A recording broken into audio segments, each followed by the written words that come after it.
Nunca imaginé que mi vida se desmoronara un martes cualquiera. ¿Sabes ese día en el que te despiertas, preparas café, besas a tu marido antes de que se vaya a trabajar y crees que todo está perfecto? Así me sentí esa mañana. Me llamo Sara, tengo 32 años y durante 8 años creí haber construido el matrimonio perfecto con David. Era atento, trabajador y siempre me hacía reír. Éramos esa pareja que todos los amigos envidiaban, ¿sabes? La que todavía se besaba de verdad, que planeaba viajes juntos, que hablaba de tener hijos pronto. Pero todo eso era una ilusión cuidadosamente construida, y estaba a punto de descubrirlo por las malas. Esa mañana, David olvidó su celular en casa. Nunca lo olvidaba. Era como si el dispositivo fuera una extensión de su brazo. Me reí al ver el teléfono en la mesa de la cocina.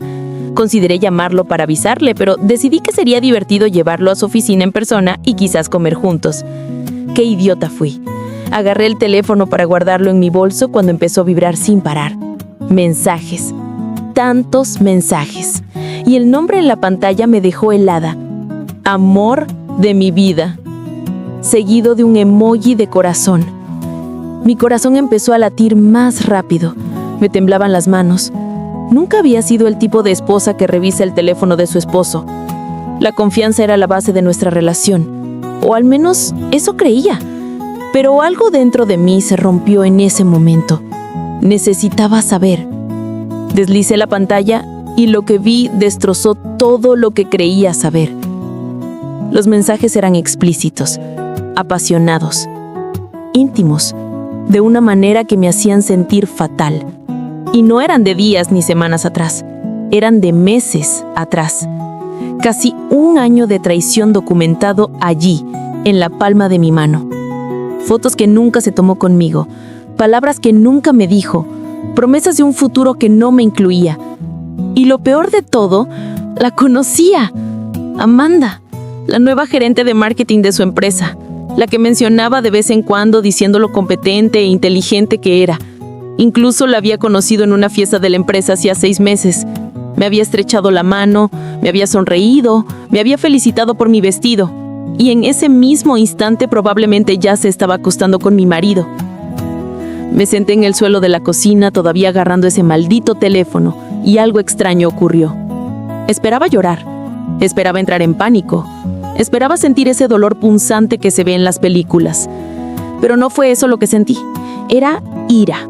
Una ira fría y calculada que crecía dentro de mí como una ola a punto de romper. Y junto con esa ira llegó una claridad que nunca antes había experimentado. No sería la esposa rota, pidiendo explicaciones, humillándose por migajas de atención. No, sería algo completamente diferente.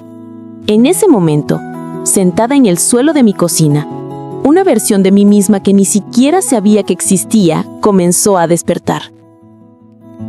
Leí cada mensaje, cada palabra edulcorada, cada plan que hicieron. Descubrí que David tenía la intención de divorciarse en 3 meses, que ya estaba consultando con abogados, que él y Amanda planeaban mudarse a Seattle juntos, una vez que todo estuviera resuelto conmigo.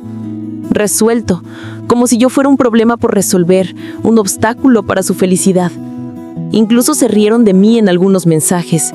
Ella me preguntó si sospechaba algo y él dijo que no, que era demasiado ingenua, demasiado confiada, demasiado estúpida. Esa palabra se me quedó grabada. Estúpida.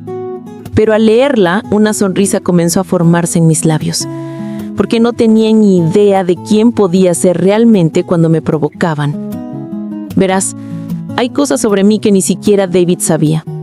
Antes de conocernos, trabajaba en finanzas corporativas. Era excepcional en lo que hacía. Análisis de riesgos, planificación estratégica, identificación de vulnerabilidades en sistemas complejos. Pero cuando nos casamos, David me sugirió que me tomara un tiempo libre para centrarme en la familia que planeábamos tener. Él ganaba lo suficiente para los dos, así que, ¿por qué no? Acepté porque lo quería, porque confiaba en él, porque creía que estábamos construyendo algo juntos. ¡Qué insensata! Pero esas habilidades, esa mente analítica y estratégica que había desarrollado nunca desaparecieron por completo. Simplemente estaban latentes y ahora estaban despertando con fuerza. Pasé las siguientes horas fotografiando cada conversación, cada foto, cada documento. Lo descargué en una unidad segura. Luego, con cuidado, borré cualquier rastro de haber accedido a su teléfono. Dejé todo exactamente como estaba y esperé. David llegó a casa esa noche, frenético, buscando su teléfono. Sonreí, se lo di, diciéndole que lo había encontrado en la mesa, y él me besó en la frente, dándome las gracias como si fuera su salvadora. Ese beso me repugnaba, pero no lo demostré. Simplemente le devolví la sonrisa y le pregunté qué quería cenar. No tenía ni idea de que la guerra ya había empezado y que ya estaba perdiendo. En los siguientes días me transformé en la esposa perfecta, más atenta, más cariñosa, más presente. Le preparé sus platos favoritos, le pregunté por su trabajo e incluso sugerí que invitáramos a cenar a algunos de sus colegas, incluyendo a Amanda. David se sentía claramente incómodo con la idea, pero no podía negarse sin levantar sospechas. Y mientras hacía todo esto, entre bastidores construía mi plan, cada pieza cuidadosamente colocada en el tablero. Verás, la venganza no es un plato que se sirva frío. Es un festín de 7 platos que requiere una preparación meticulosa y un ritmo perfecto. Primero, investigué nuestras finanzas. David siempre se había encargado del dinero, diciéndome que no tenía que preocuparme. Pero ahora necesitaba saber exactamente dónde estábamos. Y lo que descubrí fue fascinante. Teníamos una cuenta conjunta, por supuesto, pero David también tenía cuentas separadas que yo desconocía. Y en los últimos meses había transferido cantidades significativas a estas cuentas. Estaba preparando su salida, asegurándose de conservar la mayor parte de nuestros activos. Pero cometió un error crucial. Subestimó a la esposa inecua y confiada que creía tener. Porque yo entiendo las leyes financieras, entiendo el seguimiento de activos, y sin duda sé cómo proteger lo que es mío. Contraté a un abogado, no a cualquiera, sino al mejor abogado de divorcios de la ciudad, conocido por su absoluta implacabilidad. Pedí cita con mi apellido de soltera, pagué en caja y presenté todas las pruebas que había recabado. La abogada, una mujer llamada Margaret, de cabello ganoso y mirada acera, me miró con algo que parecía respeto. Documentaste todo a la perfección. Tu marido no tiene idea de lo que se avecina, ¿verdad? Sonreí. Ninguna. Margaret entonces me explicó que con las pruebas que tenía, más el intento demostrado de David de ocultar bienes, tenía un caso extremadamente sólido. Pero también sugirió algo que no había considerado. La venganza legal es satisfactoria, pero venganza social, eso puede ser devastadora. Y ahí es cuando el plan realmente tomó forma. Organizaría la cena que había sugerido. Invitaría no solo a Amanda y algunos colegas de David, sino también a sus jefes, algunos clientes importantes y, por supuesto, a nuestros amigos y familiares más cercanos. Sería una celebración, les dije a todos, una celebración de nuestro próximo aniversario de bodas.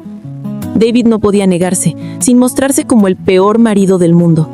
Y durante esa cena, delante de toda esa gente, lo revelaría todo. Cada mensaje, cada mentira, cada momento de su traición. Margaret me advirtió que esto podría considerarse extremo, pero me preguntó si estaba segura. Nunca había estado tan segura de nada en mi vida. Las 2 siguientes semanas fueron surreales. Planeé cada detalle de la cena mientras David seguía con su doble vida, sin saber que yo lo sabía todo. Se volvió más cariñoso, probablemente sintiéndose culpable o quizás simplemente guardando las apariencias hasta que pudiera ejecutar su propio plan. Amanda empezó a seguirme en redes sociales, probablemente para vigilar a la estúpida esposa de su amante. Acepté su solicitud de amistad e incluso empecé a darle me gusta a sus fotos. Deberías haber visto los mensajes entre ella y David después de eso. Ella entró en pánico, pensando que sospechaba algo. Él la tranquilizó diciéndome que era demasiado amable para mi propio bien. No tenían ni idea de que les llevaba la ventaja todo el tiempo. En la noche de la cena, la casa estaba perfecta. Luces tenues, música ambiental, la mesa puesta con nuestra mejor vajilla. Llevaba un vestido rojo, me había peinado y estaba deslumbrante. David me miró con algo en los ojos, quizás remordimiento o quizás simplemente admiración superficial. Empezaron a llegar los invitados. Nuestros padres, nuestros mejores amigos, el jefe de David y 2 clientes importantes de la empresa. Y por supuesto, Amanda, que llegó con un vestido discreto, intentando no llamar la atención. Apenas podía mirarme a los ojos. La saludé con cariño. La abracé y le dije lo contenta que me alegraba de que pudiera venir. Vi a David tensarse al otro lado de la sala, con la mandíbula apretada. Ay, cariño, todavía no has visto nada. La cena fue perfecta. La conversación fluyó, se sirvió vino y las risas inundaron la sala. Fui la anfitriona perfecta, asegurándome de que todos estuvieran cómodos y felices. Después del postre, propuse un brindis. Todos tomaron sus copas con sonrisas expectantes. David parecía aliviado, pensando que había sobrevivido la velada. Empecé a hablar de nuestro matrimonio, de cómo los últimos 8 años habían sido un viaje de transfianza y compañerismo. Vi a Amanda palidecer, vi a David empezar a sudar, y entonces cambié de tono. Pero hoy, dije con una voz firme y clara, no estamos aquí para celebrar nuestro aniversario.